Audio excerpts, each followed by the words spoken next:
సాధారణంగా చిన్న పిల్లలకు రోగ నిరోధక శక్తి తక్కువగా ఉండడంతో వర్షాకాలంలో వ్యాధులు బారిన పడే అవకాశం ఎక్కువగా ఉంటుంది. అందుకే పిల్లలు పుట్టిన తర్వాత టీకాలు వేయించాలి. కానీ కొంతమంది పిల్లలకు వ్యాక్సిన్లు వేయించడానికి భయపడుతుంటారు.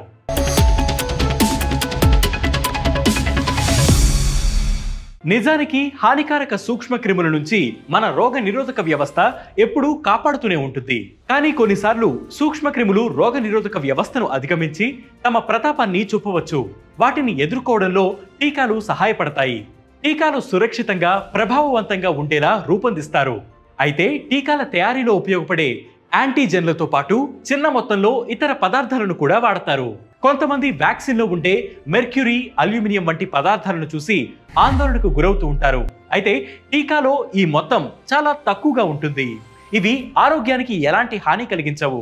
వ్యాక్సిన్ల కారణంగా కొన్ని తేలికపాటి దుష్ప్రభావాలు ఉంటాయి. టీకా ఇచ్చినప్పుడు కొందరికి నొప్పి, జ్వరం, జలుబు, ఒళ్ళు నొప్పులు వంటి చిన్న ఇబ్బందులు ఉంటే ఉండవచ్చు. కానీ అవి తాత్కాలికం. వ్యాక్సిన్ వల్ల కలిగే ప్రయోజనాలతో పోలిస్తే అసలు లెక్కలోకి రావు. అందువల్ల వీటిని పెద్దగా పట్టించుకోవాల్సిన అవసరం లేదు. ఇక వ్యాక్సిన్లు ఆటిజంకు దారితీస్తాయనే వాదన 1998లో ప్రచురితమైన అధ్యయనం ద్వారా ప్రచారమయ్యింది. కానీ ఈ అధ్యయనంలో వాస్తవం లేదని, అందుకు శాస్త్రీయ ఆధారాలేమీ లేవని నిపుణులు తేల్చి చెప్పారు. సో వ్యాక్సిన్ వల్ల ఎలాంటి హాని ఉండదు. మీరు షెడ్యూల్ ప్రకారమే మీ పిల్లలకు టీకాలు వేయించవచ్చు. ఇలాంటి హెల్త్ వీడియోస్ మరియు హెల్త్ టిప్స్ కోసం వెంటనే వేటి న్యూస్ యూట్యూబ్ ఛానల్ ని సబ్స్క్రైబ్ చేయండి.